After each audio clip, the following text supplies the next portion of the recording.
This is what I get for being in my country, paying my taxes. Look at this shit.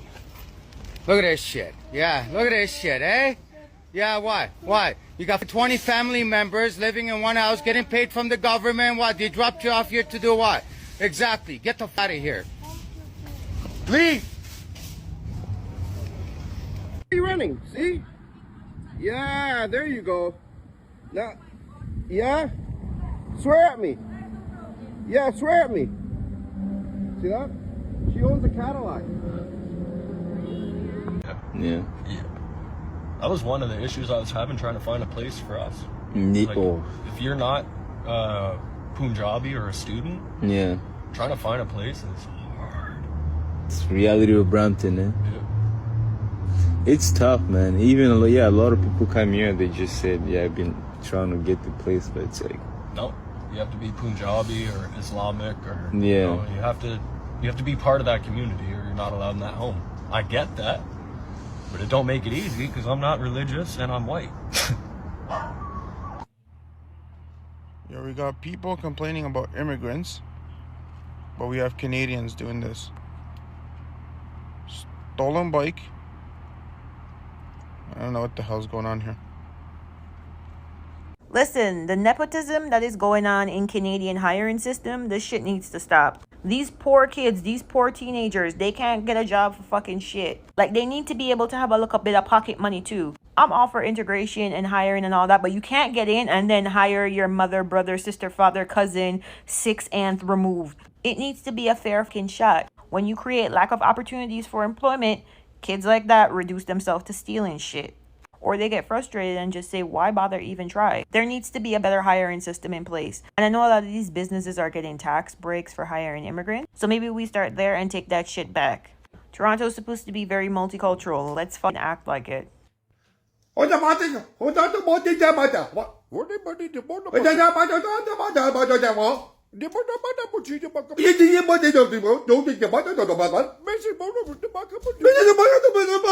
Hello? Speak English? Yeah? 3 hamburger. Yeah? بدك سلطة؟ لا. No tomato, no خسيسو. People in Canada are getting jobs without speaking English. Let me give you all a quick story about what happened today. So earlier today, I had to go to Walmart to get a certain item, right? I found a worker there and I asked him where I could find this certain item. And out of nowhere, this employee was like, me no speak English. Basically saying that the person doesn't speak English. So I'm like, bro, in my mind, I'm like, how did you get hired? That's crazy. You don't even know how to speak English and you got hired. Now, if you have an accent or you don't speak English really well, that's fine. It's okay. Everybody takes time to adapt. You know what I mean? That's crazy, bro. Us young guys can't get the job, but people that don't know how to speak English get the job. You know what I'm saying? Now, I'm not here to complain about getting a job, you know? If you're unemployed right now, bro, the best thing that you can do is work on yourself, bro. Build up some personal skills for yourself. But yeah, man, just a crazy day, you know?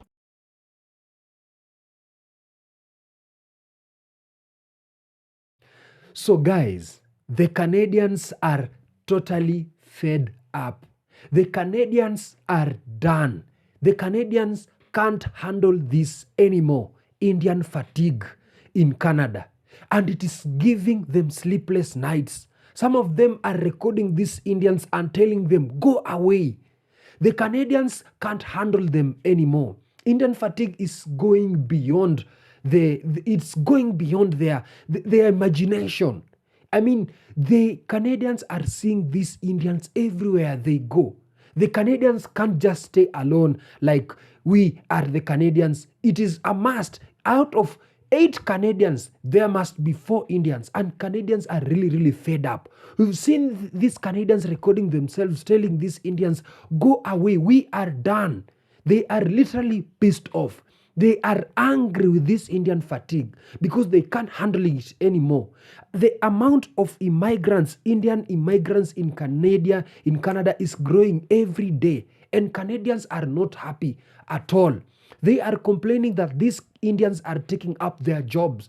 The employers in Canada prefer to give this job opportunity to these Indians, a thing of which the Canadians are not happy at all. In this video, I'm going to show you how angry and how angered these Canadians are when it comes to matters of handling Indian fatigue around them. Let's watch this video together, guys, and then I'll be giving my commentaries at the end of this video. So you're telling me that India tops the charts for asylum claims in Canada, ahead of Haiti, Iran, Ukraine, Nigeria, war-torn countries? Really? India is actually the world's largest democracy. They're not under a dictatorship. They're not in the middle of a war. They're not collapsing like Venezuela, as an example. So why are more refugee claims coming from India than anywhere else in the world? Well, the answer to that is quite simple. The system is being gamed. Consultants are coaching students and temporary workers. In fact, they post about it on social media even.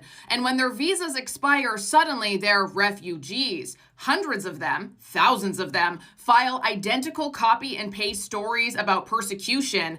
It's not persecution, it's just paperwork to buy them more time. But you know what the real problem is? The fact that when tens of thousands of people are filing bogus claims and flood the system, real refugees, the ones actually fleeing dictatorships, gender-based violence, real wars, those all get stuck in the backlog.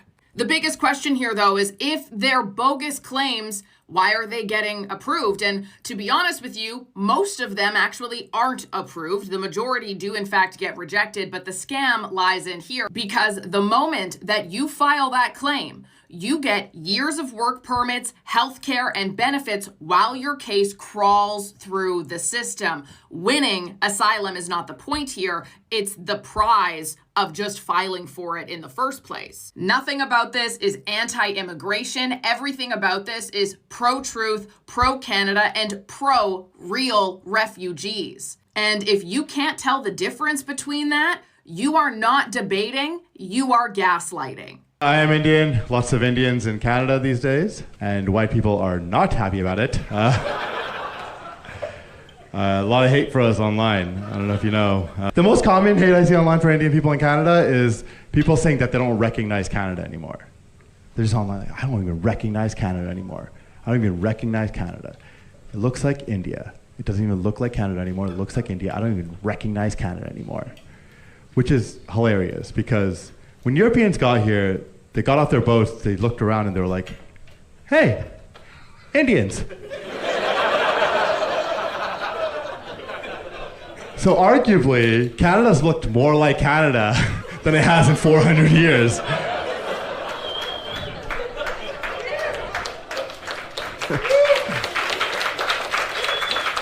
Maybe that's what we're doing here, all right? Maybe we heard you stole it from some Indians, so we're stealing it back for them, all right? We're gonna give it back to them and they can do land acknowledgements for white people. It's gonna be great. There'll be a meeting and somebody will get up and they'll be like, we just want to acknowledge that we are on the traditional territory of the Oyabats and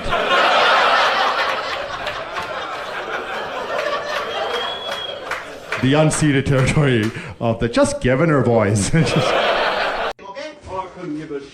Fucking deliver you.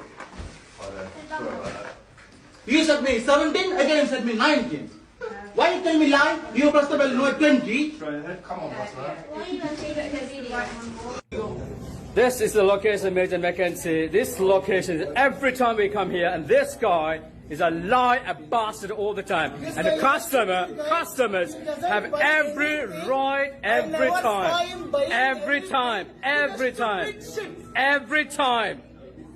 time we come here, always close the washroom. Look at that. This has to be stopped. Yeah, look at that. Look at that. Every time. You have to open the washroom.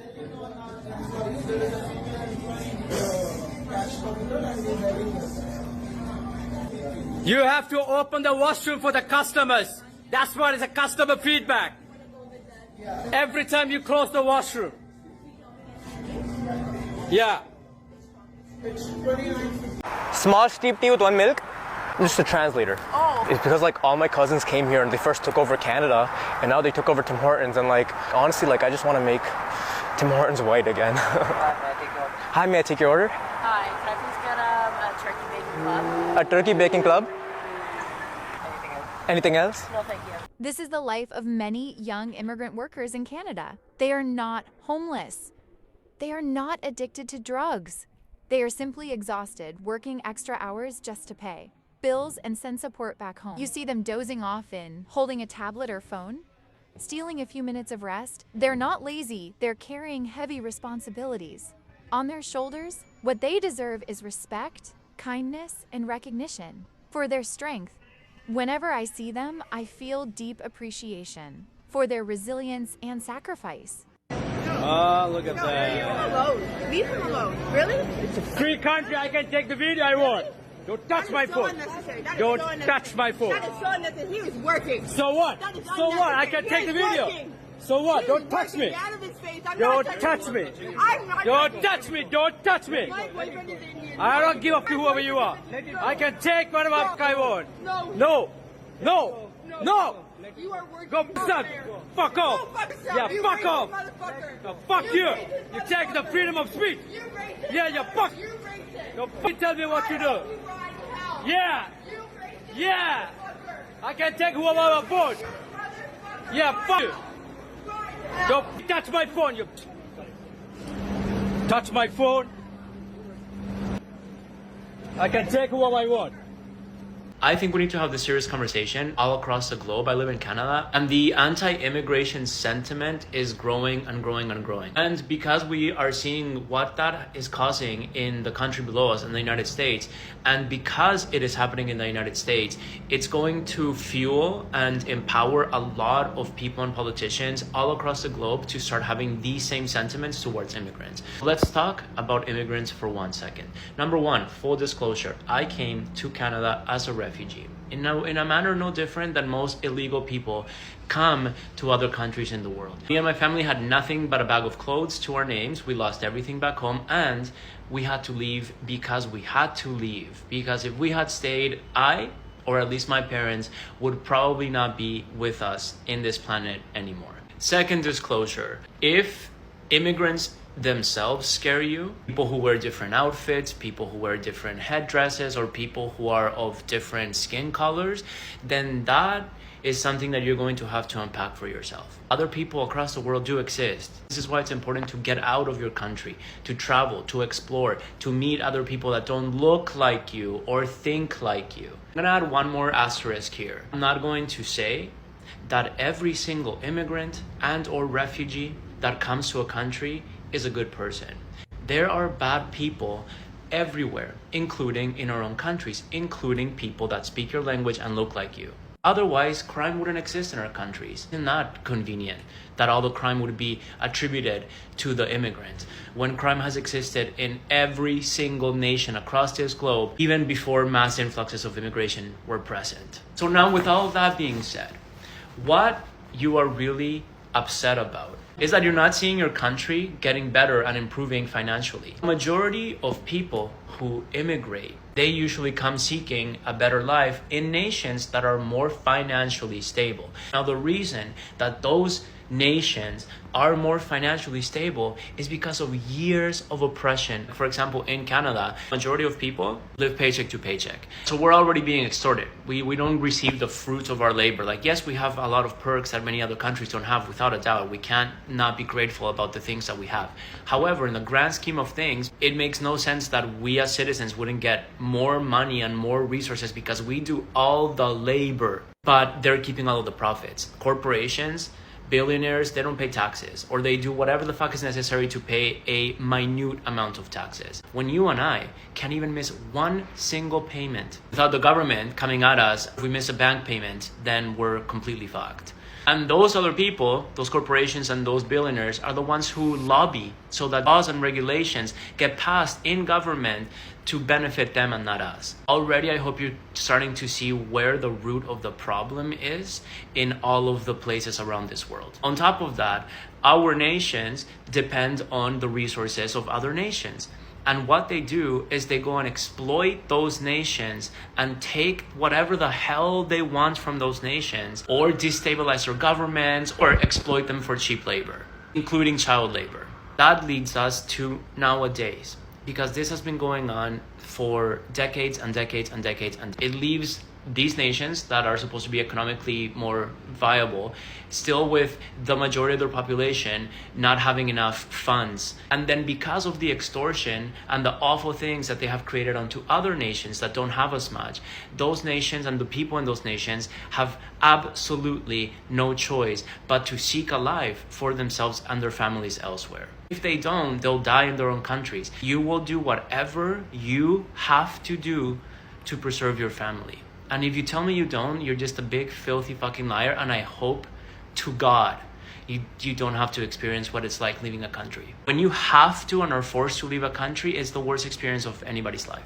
So what you really are upset about are the levels of wealth inequality that exist all over the world. And that's because the ultra wealthy don't pay taxes, and that money isn't getting to the rest of us in our societies. That's what you should be angry about. It's never gonna be the immigrants. You've seen some of them complaining, telling them, go away, we are fed up. We want to be a free country. You Indians are everywhere. You are doing everything. You are all over the place. You can't just give us Canadian space. Canada now looks like India 2.0. It is now even becoming Canadian or Indianada. These Canadians are pissed off, as you've just seen. They are complaining about Indian fatigue. Indian fatigue is getting too way out of hand to them. They can't handle it anymore. But now, here is the problem, yeah? Or rather a plot twist. When you ask these Indians on how they feel being in Canada, they are telling you that, wait a minute, we are not just here to piss you off or take your job or do things that you can't do. No, we are here to grab the opportunities that your country is offering us. For example, I saw a video of an Indian being asked on how he enjoys living in Canada. He was saying that he loves living in Canada because India gives them skills, gives them knowledge. But due to the highest number of population in India, India can't offer job to everyone. And people there are dying of poverty.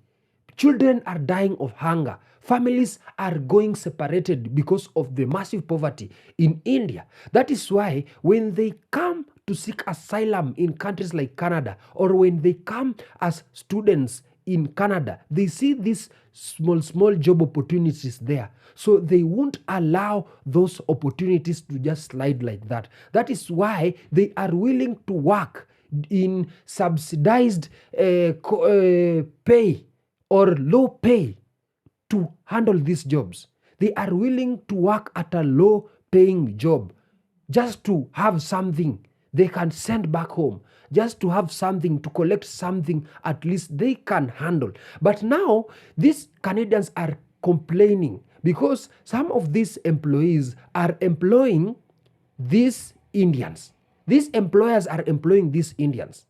No matter what language you speak, as long as you know how to do something and you are from Punjabi, employees in Canada will give you the jobs. Now, here's where the Canadians come in. They are complaining that these Indians, there is something called language barrier between the employees and the Canadians. These Canadians can't understand what the Indians are saying. When they want to order anything, they must come up with the language that these Punjabi people will understand. And this pisses them off. We want to order something.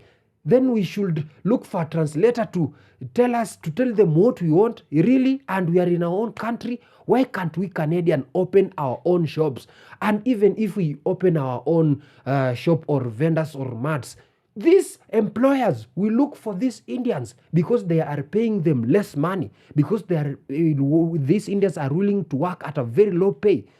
Half the initial amount of the Canadians are supposed to be paid. And you see, these are just some of the things that are pissing off these Canadians and that are causing Indian fatigue to go way out of hand in Canada. Yeah, they are not happy at all. They want to reclaim their country back. But in reality, the government is the one to be blamed because they are the one giving out laws, giving out policies that allows these massive immigrants, for example, these massive Indians to come into Canada And also the Indians are saying, you Canadians are lazy because I cannot take your job, and I went to look for that job and found that spot empty. If that spot was empty, it means that no one was taking that job. This is to say, if I'm taking that job, the slot was empty. I'm not taking your job. I'm just taking a job that required someone to take or fill up the position. And these Canadians are saying they are taking our jobs. Now, you do tell me in the comment section, what do you think about this discussion about this